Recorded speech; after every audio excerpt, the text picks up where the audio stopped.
It's time for the Creator Town Hall here on Studio Live today. How are you? I hope you're well. I won't be here by myself tonight because I've got a very special guest all the way from Ireland. He is a musician, he is a patron of mine, that's very important, and his name is Friggsy. Welcome to Studio Live today for the very first time. Friggsy, how you doing tonight, mate? Hey Pete, how you doing? Great to be here. I Thanks for having me. Oh no, thanks for being here, mate. It's exceptionally good. I love doing this show because we get folks from other parts of the world that usually don't get to tune in because it's usually ridiculously late for you when I'm doing live streams where you are. For those who don't know you, Friggsy, we normally start by asking sort of the musical origin story. So it's your chance to sort of tell us about a little bit about yourself. So why don't you give us the 30-second version, and then we'll dive into the past with you here. Thanks, Pete. So Friggsy, I'm Irish, obviously. I've been playing music for well over 30 years at this stage. I'm originally from a small little village in the centre of Ireland called Rathone. It's in Westmeath, and I live in Slane now in Ireland. I've been playing with the current band, I think 10 or 11 years at this stage.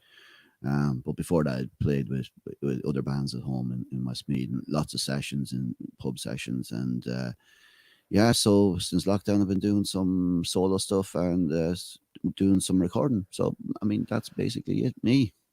Very cool. Yeah, and it's many people here in the community will know you, will have seen your name, will have seen Friggsy or the messy room sessions, and we'll find out a little bit about that as we go through here.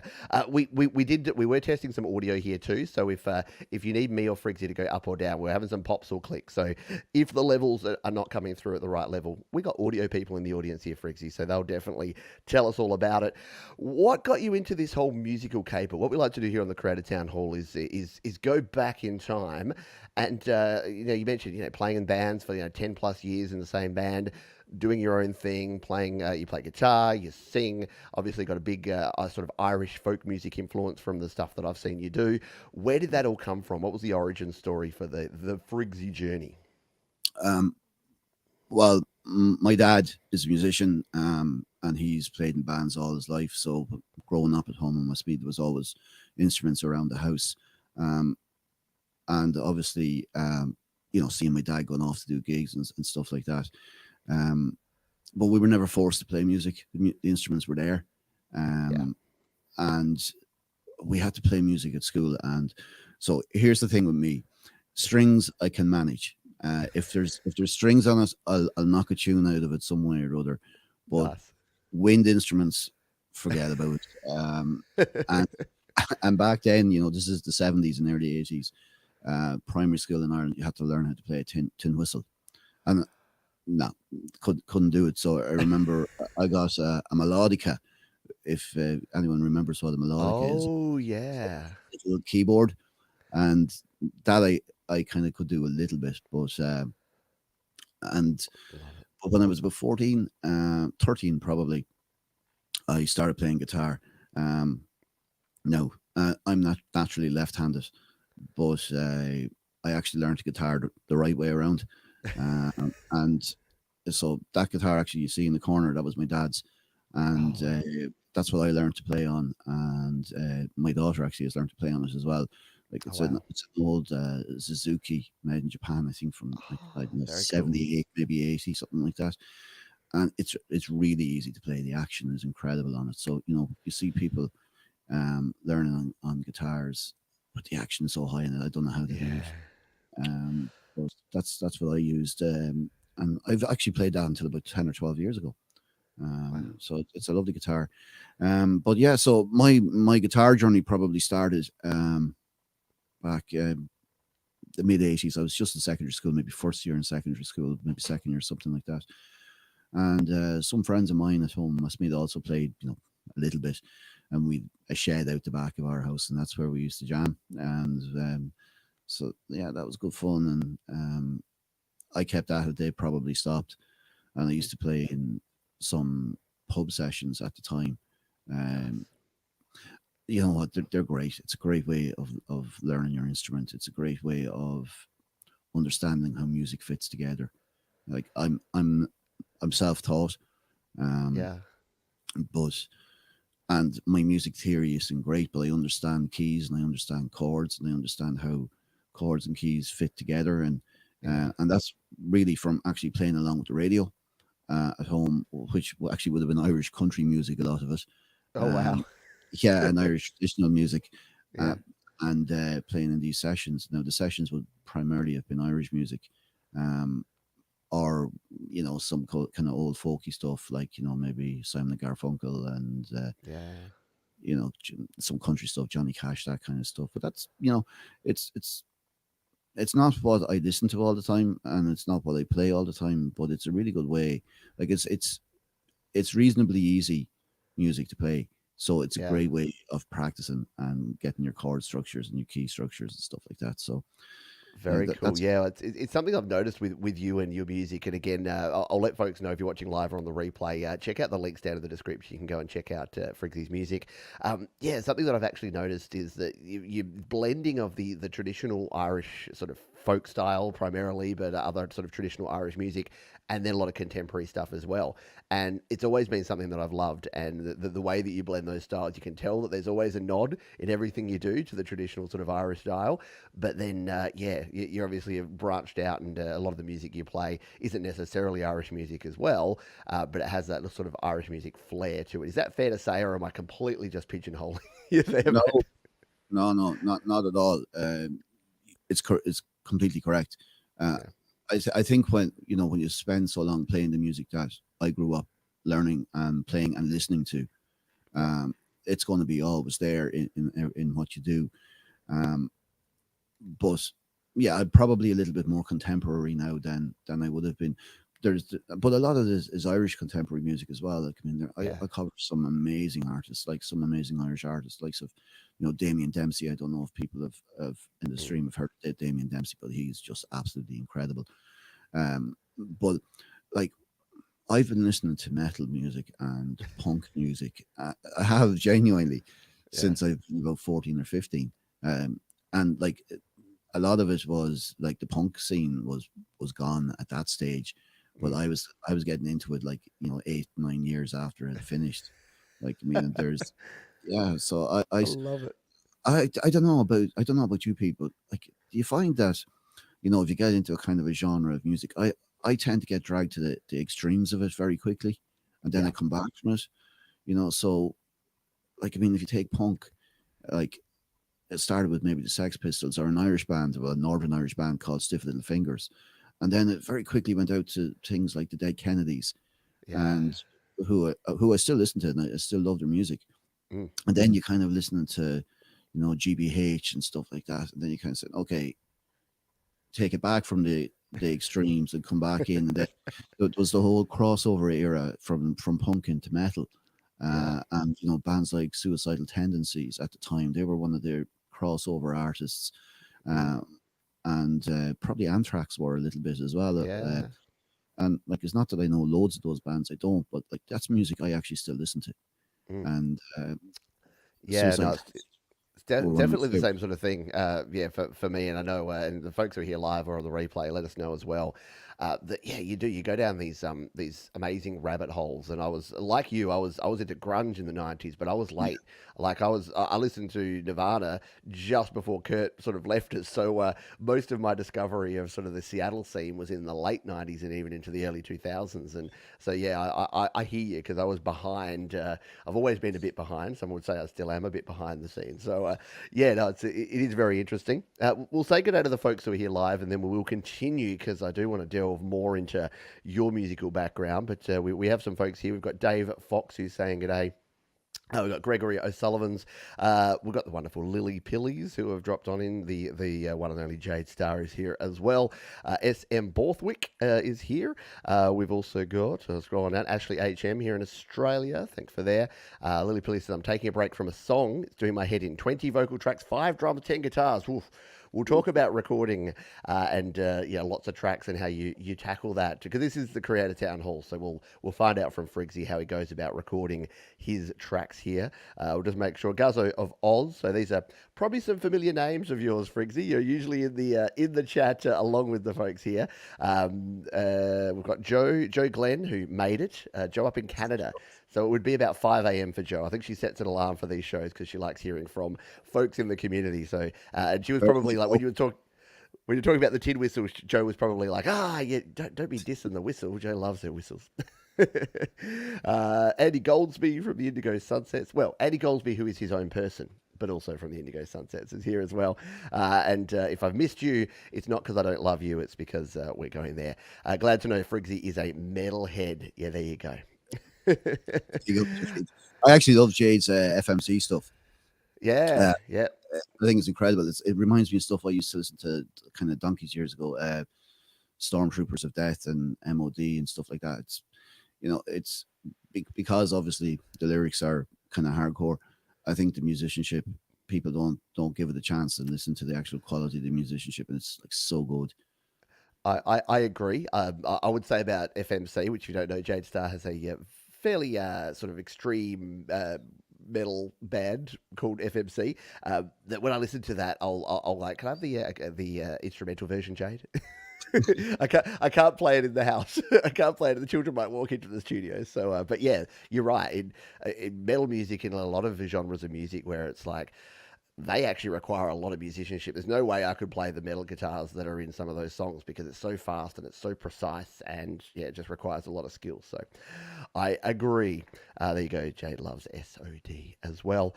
We'll sort of continue that story and that journey. So playing music, playing traditional Irish music, or playing sort of more contemporary music as well, and then moving into the, hey, I want to write my own music, because this is where the people come to this show for being creators, and how you actually get into that side of things. So when did you first start saying, hey, I like playing other people's music, but what I'd really like to do is sort of write and record my own music? Where was that transition, and what did that look like? I probably started writing songs when I was about maybe 14 or 15.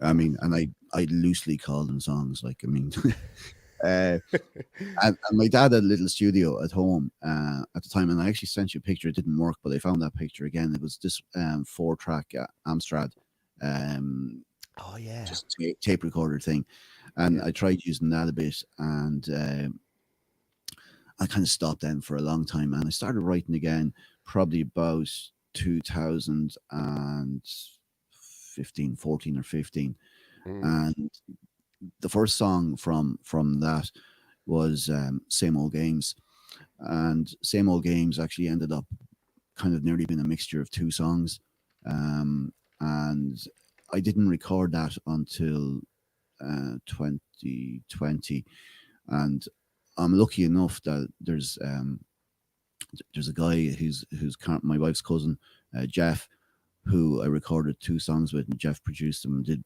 in fairness, Jeff did most of the work on them, and he's an incredible musician, and he's an incredible engineer as well. And Same Old Games, I'm actually really happy with that song. I think it turned out really well, and this is genuinely what happened.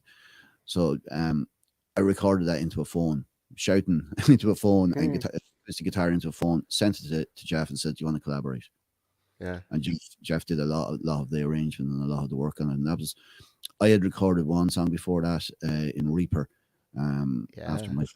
my father-in-law passed away, it was a cover of a very very famous Irish song called "The Old Man."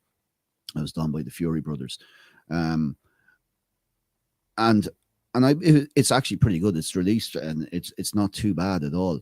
But in fairness, Jeff took it to a different level, and one of my Achilles heels, and I've got many of them, but one of them is drums. Um, and so the old man Yep. is a ballad. There's no drums in it, um, and I had this kind of idea for Same Old Games as being kind of a more of a folky rock song. And Jeff came back with a couple of different ideas, and I says, yeah, that's at one stage there was a lot of horns and stuff in this, and it was kind of very Americano. Mm. And it was pretty good as well, but we kind of changed direction. This is a little bit more kind of country-ish. One I remember one of the guys in he played it on YML, and one of the guys says it kind of has a Wilco sound to it. Now, to be honest, Mm. I hadn't heard of Wilco at the time, and I've looked them up since, and yeah, it probably has a bit of a Wilco feel to it.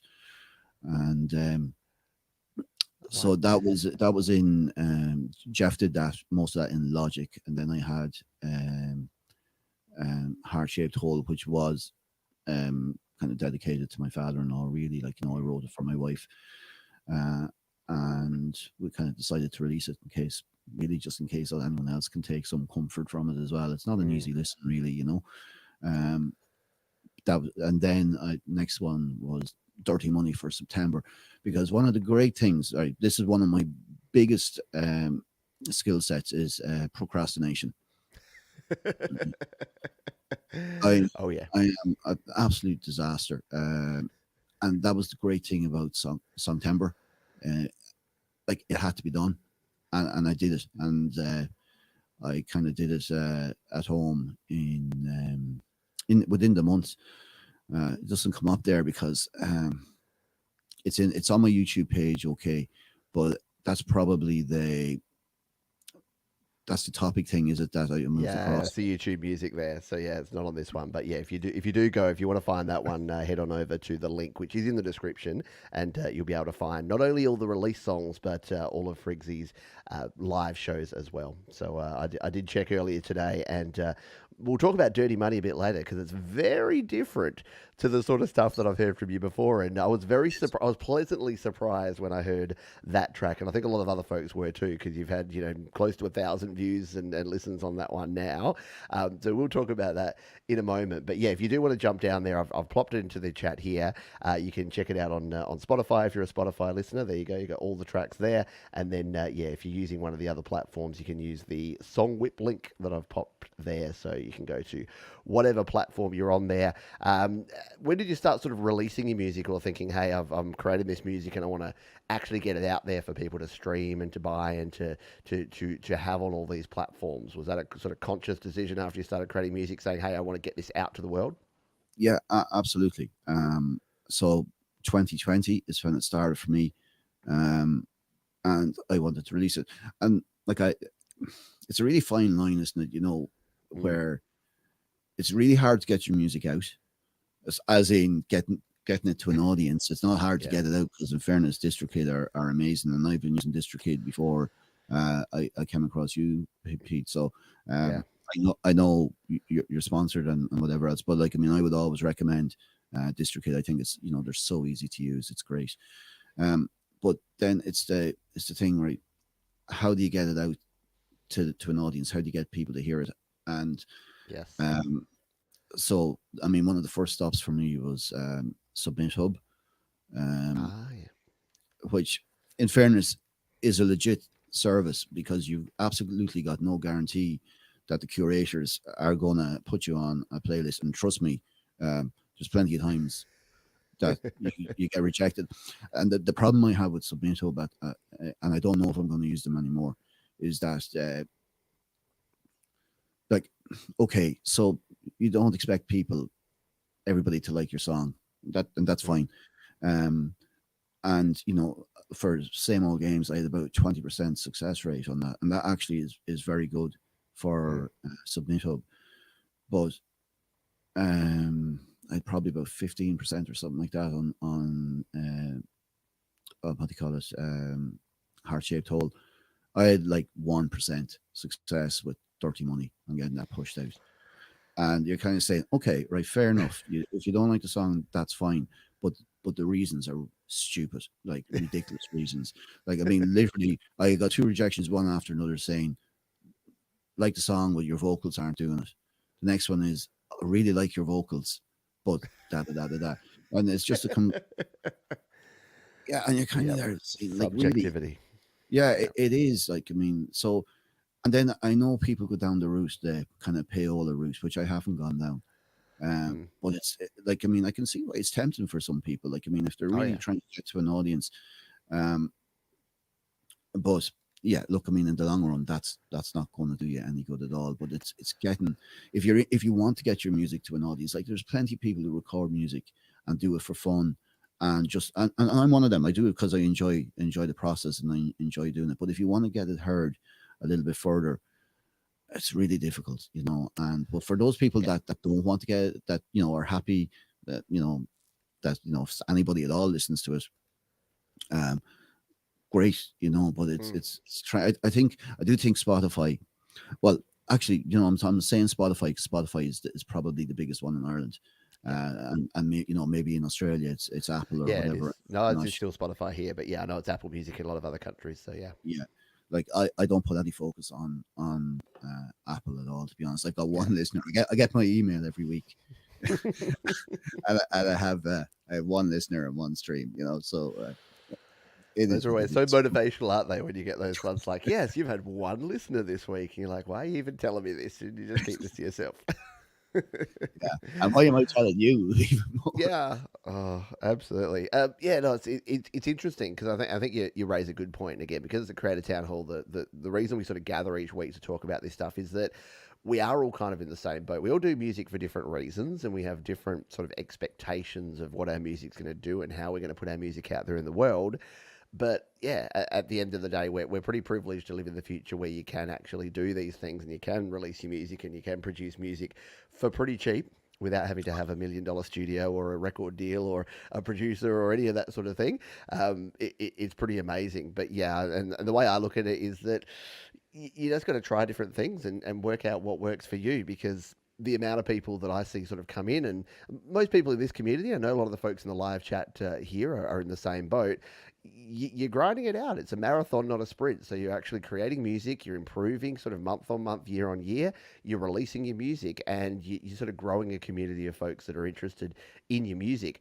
But that next step is the really big one, isn't it? It's going from the sort of small, tight knit community that we have to how do you get out there to people that you don't already engage with and don't already know to get your music listened to. So that is definitely a tough one, which we'll touch on more as we go through. But we've got a few more folks to say g'day to here in the chat. We've got Marcus Cannell joining us as well, a friend of the channel. We've got Russ 8889 who's hasn't even had breakfast yet, straight on out of the traps. Everybody And that's was Russ and Jade having a bit of a chat there in the chat. You can go back and see what they were talking about in the chat replay. I leave all of that. Some people remove that afterwards. I'm like, no, that's part of the show. You got to see what was actually said in the chat.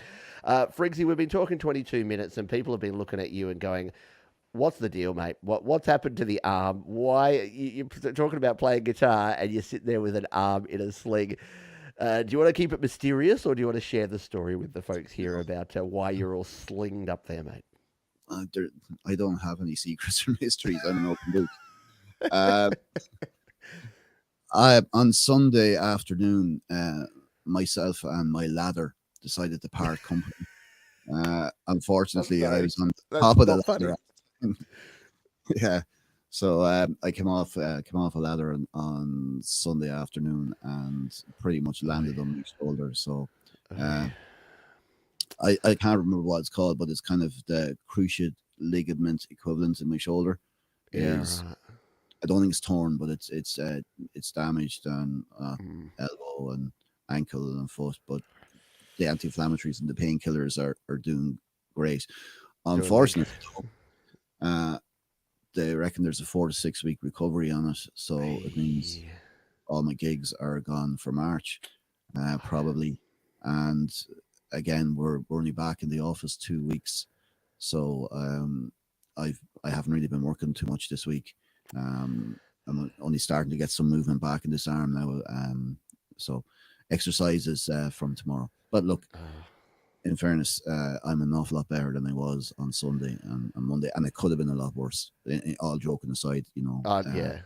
No, yeah, and again, I now do feel bad for laughing, but I can only laugh because you're with us. And when you sent me the email saying I can still make the interview, Pete, but I'll be in a sling, I'm like, oh God, what's happened? Is the arm fallen off? You're never going to play guitar again? No, you'll be all right in a few weeks. But yeah, there's nothing worse than that when especially when you've got a love of music and suddenly you can't do what you want to do. And yeah, it's a rough thing. So And this quick is also my mend, mate. excuse. It's also my excuse for not having a new song ready, which I actually hadn't. And you can see these panels behind me.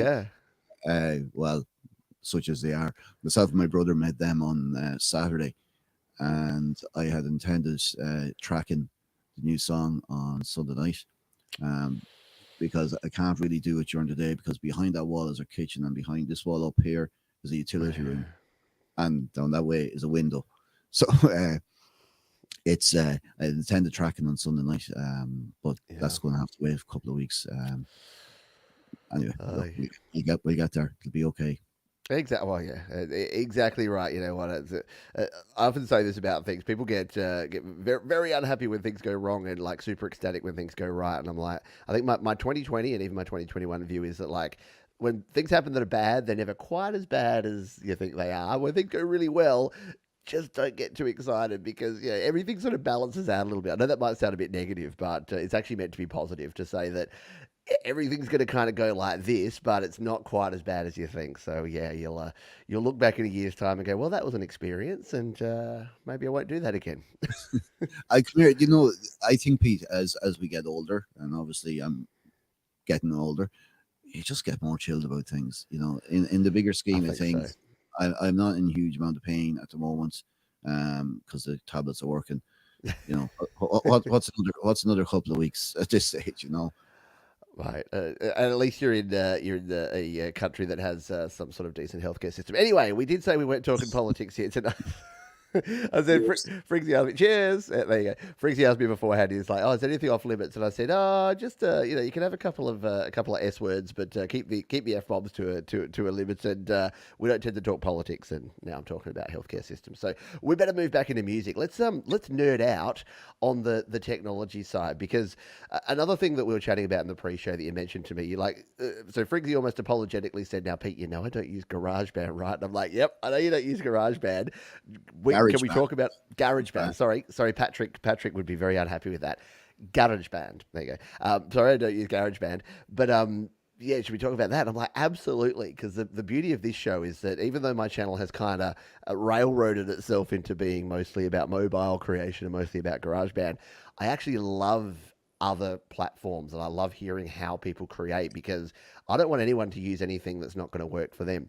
And you happen to use a DAW that I previously used and no longer use, but quite enjoyed, called Reaper.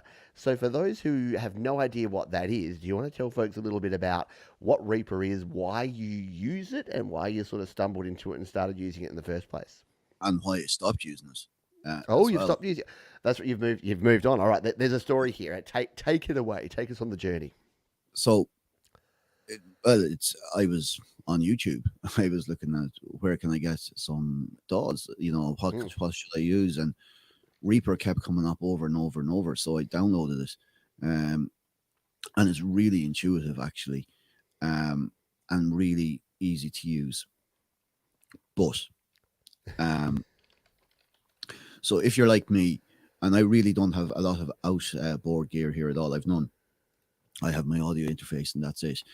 Um, and Reaper, yeah, after 30 days, it's like you pay, I don't know, $60 or something like that yeah. for a license. But you can keep using it under still evaluating. And I'm not saying you should, but you can keep using it and it's fully functional. The Yep. problem with Reaper is that it doesn't come with virtual instruments and virtual amps. And I Yep. was downloading VSTs and uh, I just couldn't get them to work. I couldn't get them to work. Now, I'm not the greatest tech wise, so there's a good chance I was doing something wrong. I don't know. But um, I recorded the old man on it, and I had recorded Passage West actually on it, which is on. I only released that on YouTube. Um, and then I said, look, you know, this just isn't working for me because unless I remember asking the question, you know, where can I buy like a package of instruments and stuff like that? And somebody had recommended, I think it might have been Jade actually, had recommended maybe was it Isotope or I came up Mm. to me. I can't remember exactly what it was, but I started looking and this guy, Creative Sauce, is selling Mike Angel. Jesus, he was all over the place. And I said, let, let me have a look at this fella, Mike Angel, see what the story is. And he was using a dog called Cakewalk. And I says, Mhm. okay, let's have a look at this now. This looks interesting. And so using Creative Sauce Mike's tutorials, I downloaded it and I started messing around with it. For me, it's not as intuitive as Reaper, um, but it's exactly what I need because it's got the full package of instruments. It's got the full package of effects. Um, it's for me, it's the kind of PC equivalent of GarageBand. Mm. Uh, I think, except it has like the mixing console and stuff like that on it as well. Um, it's it's a pretty impressive piece of kit, and that's what I've been using now for the last 6 months. Now, I would love to have stayed with Reaper if it had the virtual instruments in it, if it had Mm. um, the amp sims and stuff like that in it. But it doesn't. So, but Yeah. a lot of studios use Reaper. Like, I mean, Yeah. like it's a Absolutely. proper full on, like much more than I could ever do with it. It is, and look, it's interesting, and I wanted to hear that story, and we touched on it briefly in the pre-show, but I wanted to hear the full thing. Oops, I've lost a little bit of connection. We're coming back, folks. We're coming back. I did warn Friggsy of this beforehand. I'm like, we may go a little bit robotic here, so just bear with me 1 second. We'll continue this, otherwise Friggsy will be doing this show alone. But I Welcome to was the talking show, about folks. I was talking about how bad the internet connection was here. Yeah. And in fairness, I'm usually the one that's doing exactly what Pete's doing now at the moment. Well, when Pete's reconnecting, hello everybody, and I'm sorry I didn't realize all the chat was in under the comments and not the private chat. So hope everybody Uh, is keeping well. I know, right? Yeah. Hope everyone's well. We'll see if that has fixed anything. We'll see if we're Yeah. coming. We're coming back. We're coming back. We're coming back, and we're nearly there. We're at most of our bars, and we're now mobile. So I was chatting with Friggsy beforehand about the fact that both of us have like multiple wireless networks and backup routers and systems in place because sometimes things just happen. So thank you, Australia's NBN. We'll just leave it at that. But we'll move on because we've got plenty to talk about here. So, yeah, my journey was very similar in that I actually used something called Music Creator 6 by Cakewalk. It was like the last purchased for money Cakewalk product before BandLab bought Cakewalk and then just released it for free. And then I didn't like that. So I actually moved on to Reaper. So I did exactly the opposite to Friggsy. I went from Cakewalk to Reaper. And then exactly as you said, I found that Reaper just didn't have the the guitar amp sims, it didn't have the virtual instruments, it didn't have that ease of use. And for what you were saying before, if you're a studio and everything's amped up and all your drum kits are mic'd up and all your guitar amps are mic'd up and then you're just recording all audio tracks, I think Reaper would be amazing. But if, like us, you mentioned drums before, you need, virtual drums, or heaven forbid, you want to use some keys or some synth sounds or some strings, that's where you need something different. So, does that sort of does that epitomize what the journey you went on from Reaper into Cakewalk? That now you can use those virtual stuff as well. Yeah, like I mean, there's no way I would have been able to do Dirty Money, for example, in Reaper. Yeah, I don't have the software that would allow me to do that. yeah, Uh, and Cakewalk, it was very simple. Once you actually get in and experiment with it, watch a few tutorials, it becomes reasonably straightforward. Like, I mean, I think the great thing about Reaper, apart from our Cakewalk, apart from the um, the virtual instruments and sims, is actually that channel strip. Where mm, there's a lot of controllability, is that a word? But there is a lot of it is control now. and kind of sound shaping that you can do within it. And but what but again, it's one of those things. I've kind of only realized since the last song. Where I need to go to now is I need to automate my tracks or my songs, and I need to Yep. up my game. Like, I'm still very very new at recording, and Yeah. there's a lot I have to learn. So that's kind of hopefully the next song, which my working title at the moment is Zombie Nation. So Oh, it's going to be in a similar vein to Dirty Money. I just have to learn how to play it. I have it written. I have it do you written. hate it when you write a part that you then yourself can't play? It's always fun, isn't it? Yeah. So there's probably going to be a bit of that, and no, but I have it written and I have the melody in my head, and it's funny. My process is not usually like that. It doesn't usually work that way. Yeah. But the melody came to me first, and I put words around it. Now, actually, I've struggled a bit with the words in this one a little bit because Yeah. you ever think you're writing a song and you're saying, "Hang on a second, am I being a bit preachy here?"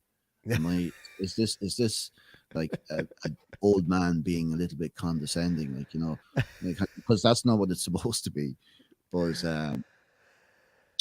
anyway, it's written. Yeah, I mean, you're talking to someone who wrote a song called "Your Opinion" that basically just says your opinion doesn't matter and stop telling me your opinion. So yeah, sometimes I understand when you write something, you're like, oh crap, is this a little bit preachy? I do love. We'll talk about Dirty Money in a moment. And look, we don't play music on this show because mostly because of technology reasons. As you just saw, I have the hardest time just having a conversation on my internet sometimes. But also, it just encourages you folks to go and check out the links down in the description and check it out. But your song Dirty Money really sort of hit a note with me, both around its sort of content and the way it was put Mm. together. And you also created a video for it, which we're having a look at here with some very cool stock footage going on there, which looks awesome. What was the story behind this song? So this was your Song Timber 2021 song, I believe, from memory. So I kind of missed. So I think I found your channel, Pete, probably in October 2020, and I've been kind of hanging Yeah, yeah. around since then. So I just missed September then. Um, so uh, okay, so this is funny because I think this you and I probably differ a little bit in our opinions here because obviously this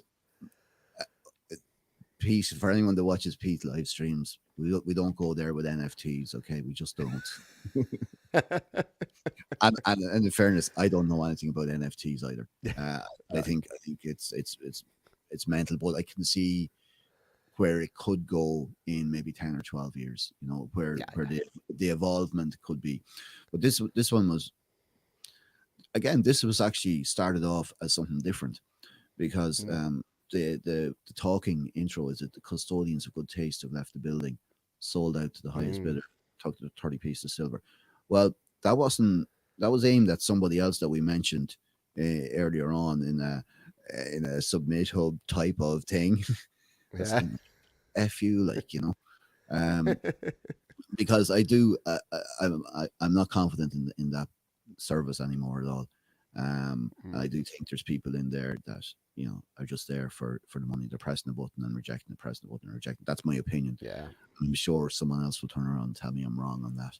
So that's where that started. But then I kind of Mm, changed direction, and I do like cryptocurrency. I'm not mm. heavily invested in it money wise.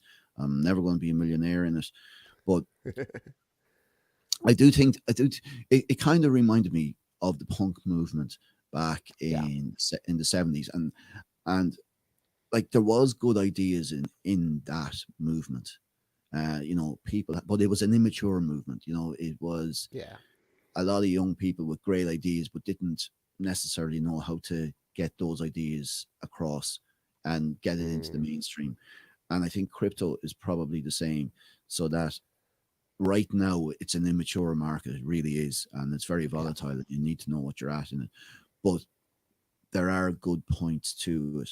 And even if you look at what's happening in the world today, okay, Mm, once something goes into a blockchain, it can't be undone. So yeah. I remember watching the thing from Charles Hoskins, who's and I'm not going to bore people with this, but I mean, basically, the example he was making was a 15-year-old boy in Afghanistan versus a 15-year-old boy in the States, and the Mm, different opportunities they have, and how easy it is for people in underprivileged countries to be removed off their lands and for everything to be just taken from them with a regime change. mm. And blockchain has the potential to fix that problem. Uh, Now, there's Yeah. obviously currencies that go with it. And I just think that, yes, it reminds me of the punk movement because there are good ideas in there, but they need to evolve. They're not mature at this stage. And yeah, Pete, I know you have a problem with this. If someone wins, someone is losing. Yeah. You're right. I mean, that is how it works. And hopefully, in another 10 years, it will have evolved to a position where it's a win-win for everybody, and that's why I'm Yeah. kind of a supporter of it, but it's not there yet. There's a lot more to do. Yeah. Oh yeah, and it's totally interesting, and my view is evolving constantly, and I think you know my views on this, and many people on this channel do. That I'm not afraid to say I think this right now, but prove me wrong. Like whenever I get a comment on this channel to say, hey, you said this, and I think this, I'm like, cool, prove me wrong. GarageBand can be installed on a PC, sure. Prove me wrong. I'd love to be proven wrong, and it's the same with crypto and NFTs. I think you're exactly right that it is just a little bit early, and it kind of reminds me of peer-to-peer file sharing. When that first came out, it was very sloppy, it was very resource heavy, it was very poorly managed, and a lot of people took advantage of it for nefarious purposes to try and do bad things. And it's the same with any new technology. And it's the same with, like you say, it's the same with any new music or any new anything. Unfortunately, as soon as there's a dollar sign, that's why, again, my interpretation of dirty money is different to everyone else's. As soon as there's a dollar sign attached to anything, then people get into it for the wrong reasons, and music included. And I think to bring it all the way back to music, there's a lot of people that are producing music, and you mentioned, Submit Hub. There's so many platforms like that. The people that are offering this, buy 1,000 subscribers for 50 quid. All of those sort of people are in this for money, not for community, not for the love of music. So yeah, I hear you. But that's why I love this community, and I really really do, because like I just see the comments coming up. It's 5 a.m. in Canada, and Joel is on here. You know, Barry's here too. Like she's and dragged Barry out a bit. There you go. well, that is great. Nice to see you as well, Barry.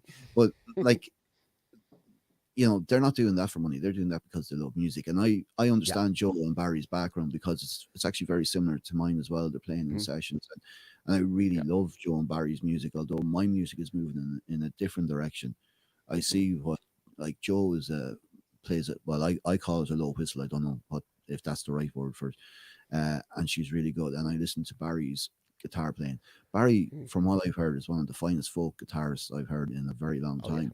He's incredibly good, and Hmm. like, and journey that those guys have been on since I've come along here since 2020 is fantastic. And actually, I know I'm jumping back and forward. I'm sorry about that, but That's what this show's all about, mate. Don't apologize. when I did Dirty Money in September, I mean, do you think I would have bothered putting a video to that had I not seen what everybody else is doing in this community? I really don't think I would have bothered, to be honest. Mm, Um, mm, I think there's a lot of people, regulars in this community, and in the year and a half or whatever that I've been here, I genuinely think that most people in this community have upped their game significantly.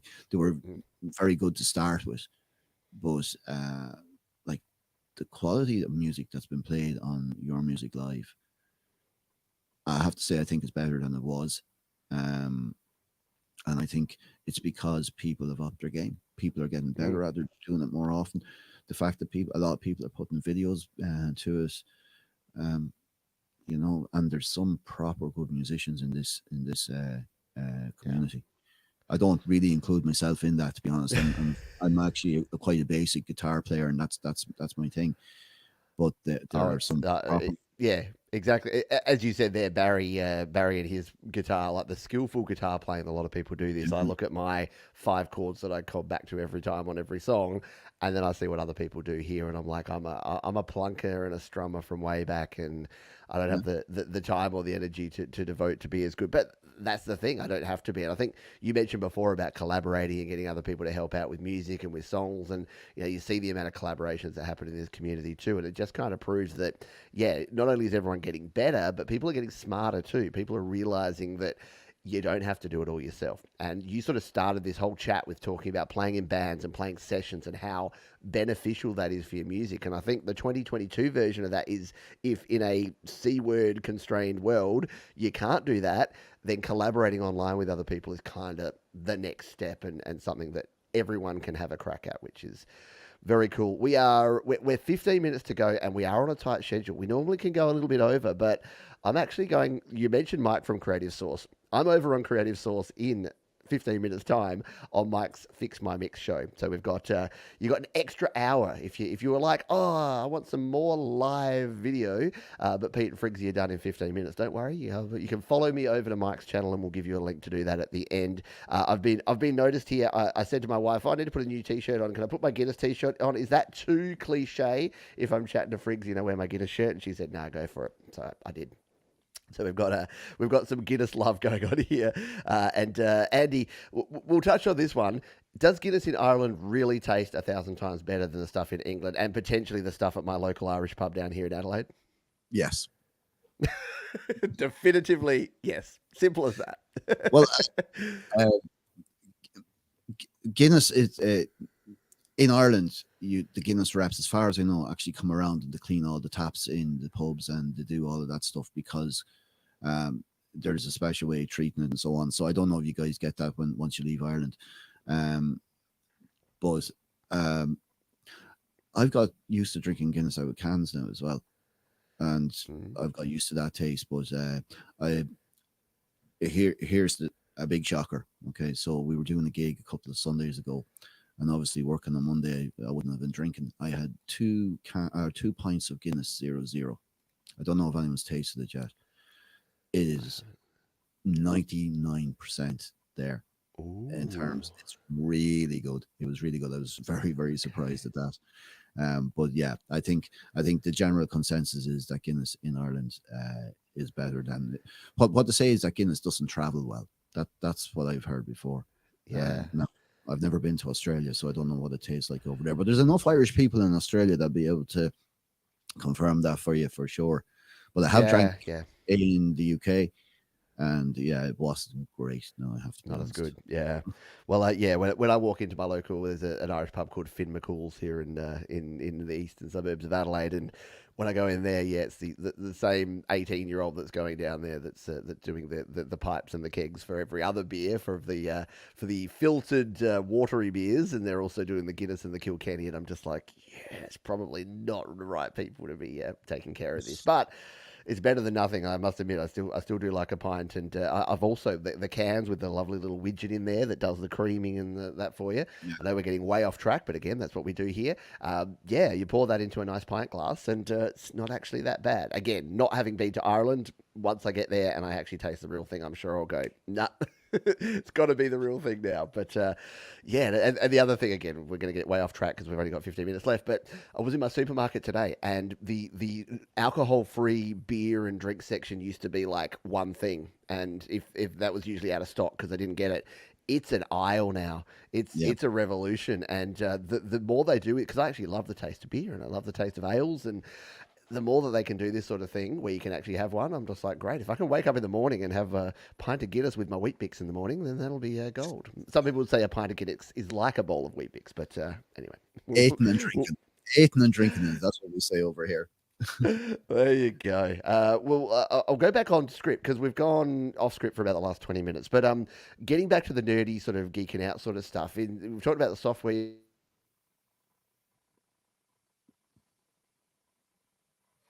Someone has to screenshot that. So I'm taking over this stream now.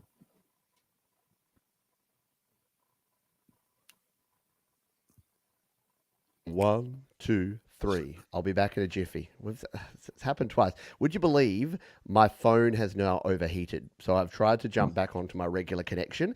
So we'll see that. I've literally got, have you ever seen this temperature? It says your phone is overheated. So it was doing the 5G connection here to do our internet, and that's overheated now. So everything that has gone wrong, could go wrong, has gone wrong. But what we were saying before I was really interrupted is, what about the hardware, Friggsy? What sort of gear do you use to record your stuff into your PC with Cakewalk there? Okay, so I have just in front, below the camera here, I've got 2 systems on my desk. I have a 12-channel mixer that I'm talking to you through now at the moment. And on the other side, I have a Behringer Euphoria 1820 interface. So I use the Behringer for recording. And I know people have different opinions on Behringer, but I have this 2 years and I have 0 problems with it so far. Whereas I've gone through 2 mixing desks in that time. but Mm. the Behringer is rock steady. It's got Midas preamps on it, and obviously it's 8 ins, and I think there's 10 outs on it. I think there's 10 outs. Mm. Now Yeah. I know that's overkill most of the time. Well, for everybody, that's going to be overkill most of the time in the home studio. But Yeah. the reason I got this is that it gives me flexibility to record the band if I want to. Yep. Well, 8 channels won't cover our band, but it'll get us somewhere there. And it also gives me an opportunity to record drums. And on my next song, I'm hoping that I'm going to have some live drums on it um, from Enda, who's our drummer in the band at the moment. So hopefully that's what I'll be using. Like it's pretty decent, and I don't know if the Mm. price comes up there on this. It wasn't too expensive. Yeah, it looks like they're out of stock, so they don't have any. But from memory, it's yeah, so about 330 US dollars. So again, for that many channels, that's actually a very very good deal. So Yeah, I found that as well. A lot of people I know that like Glenn Clark over in New Zealand uses the Behringer Euphoria, like the HD versions, the ones with the Midas preamps, are actually pretty solid. Don't get the really cheap ones, the UM series. Yeah, 16-bit. They're made of plastic. They just do not hold up. Hold up. But yeah, I've heard good things about the Euphoria with the Midas preamps. So good yeah, buying by the looks of it. yeah. And one of the other things I have is actually over here is one of the iRigs, Mm, but it's the UA version because I'm an Android, and I have used that for live streams, and it was actually really good. So mm, I was streaming from into the mixer, from the mixer to the iRig, and from the iRig I was using my camera, or sorry, my phone mm, as the camera, and that was actually the best live stream setup that I had. Um, yeah. but the problem I had was that I could only live stream for the duration of the battery, which was about an hour. Yeah. And and like yourself, what you're always saying, Peter, is don't be buying generic adapters and stuff like that. I Mm, actually couldn't get a Samsung adapter. yeah. I bought a generic dongle. It's the only one I could find, Mm. and it kills all the effects from the desk. It's It's- yeah, no one's really sold for that. I must admit. I know that Jade's got a Joyo little mixer. I've tried the Roll and Go mixer. I've used the iRigs as well, and I've just started using the iRig Stream Pro, which is pretty good. Like that has sort of the ability to have separate power supply and actually sounded pretty good on the weekend. But yeah, there's got to be, doesn't there? There's got to be a box that just plugs in that has USB C and A and Lightning, similar to what the Stream does, but just handles everything because there's still that problem with if you want your effects, you want your gear plugged in, you want your effects run by your hardware, either your phone or even your PC. The routing side of thing is just it's just still too hard. I don't know what the solution is for it, but I just find it still too hard. And again, you do your messy music sessions, which you've been doing for quite some time.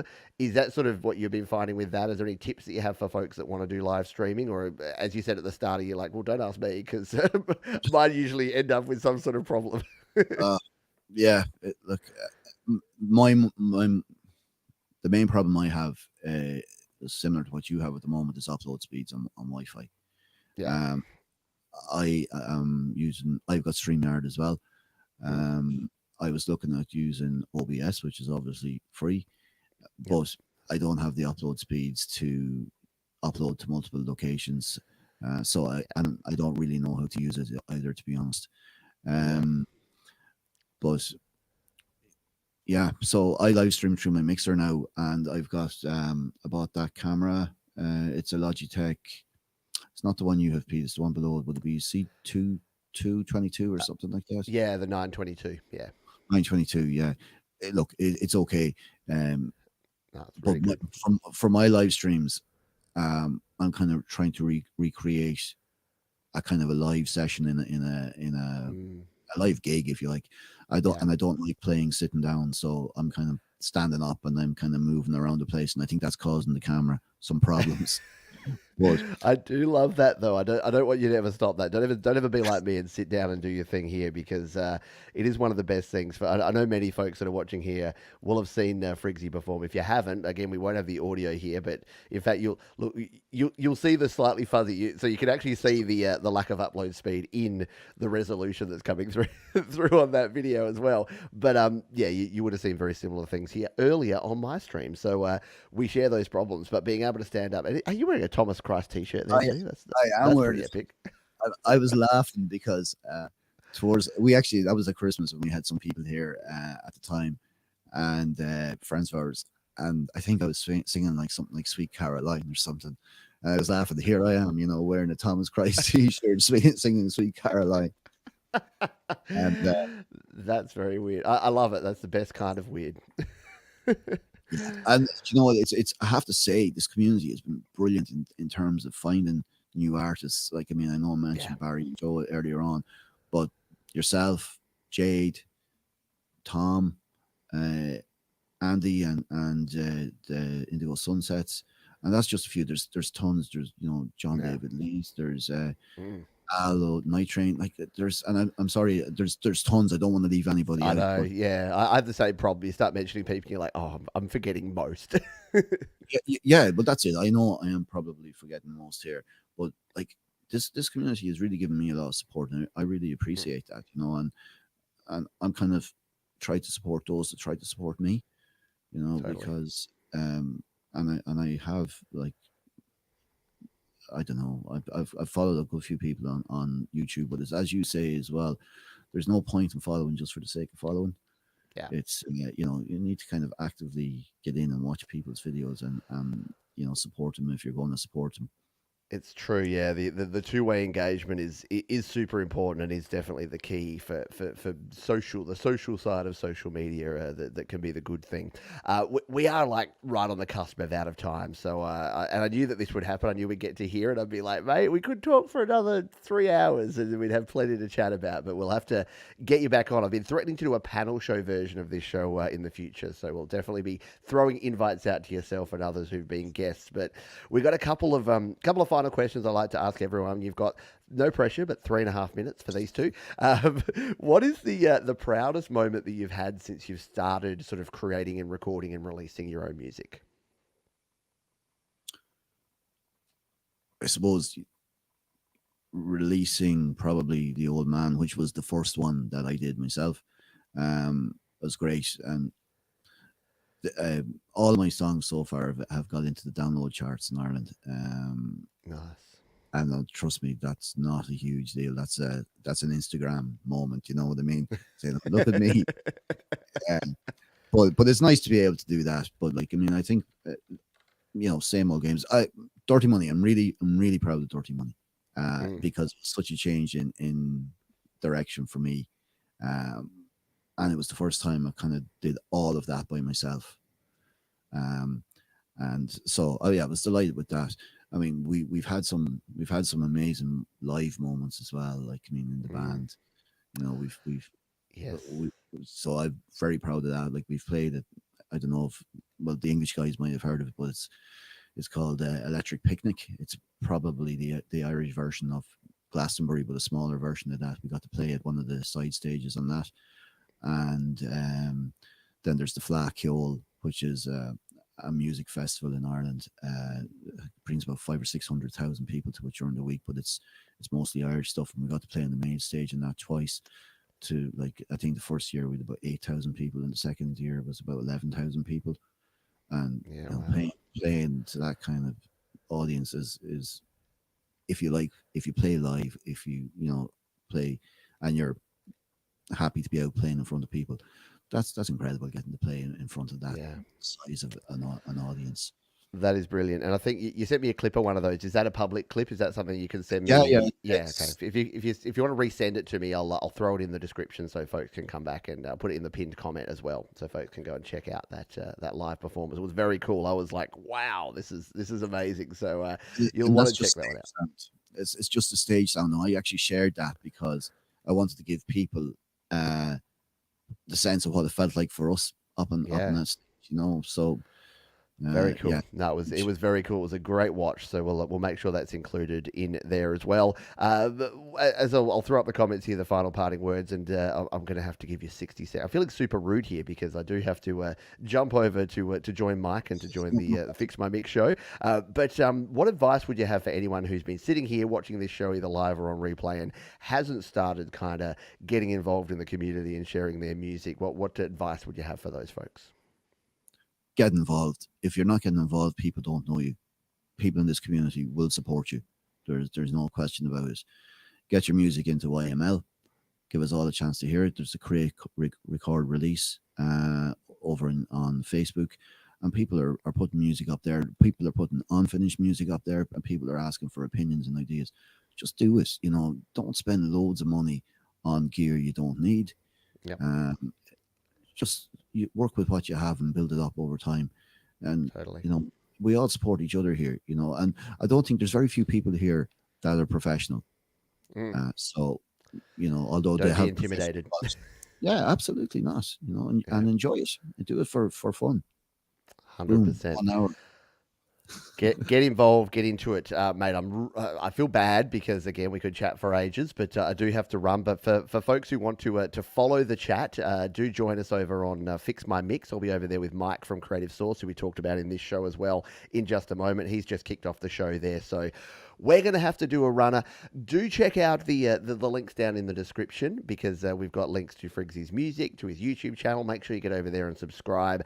When do you get in the messy room sessions back, Friggsy? Is that something coming up again soon? Once the wings healed, do you hope to do that sort of later in the year? Oh yeah, absolutely. Probably around Easter at some Love it. stage. I should be back, and we have live gigs, but I'll try and get one in beforehand. Um, Beautiful. And that's it. Guys, Great thanks stuff. everybody that jumped in today as well. I didn't get to say that, but thank you very much. And thanks for the support you've given to me over the last couple of years. Much, much appreciated. And catch you guys all soon. Love it. I was going to say, you got any final thoughts, and you've just already done it. You beat me to it. You've watched the show before, mate. Thanks, everyone. As we say at the end of every show, please be kind to yourselves this week. Be kind to others. Check out Friggsy's music down below and keep creating, folks. There's been the Creator Town Hall number 50, and we'll see you next time. Take care, everybody.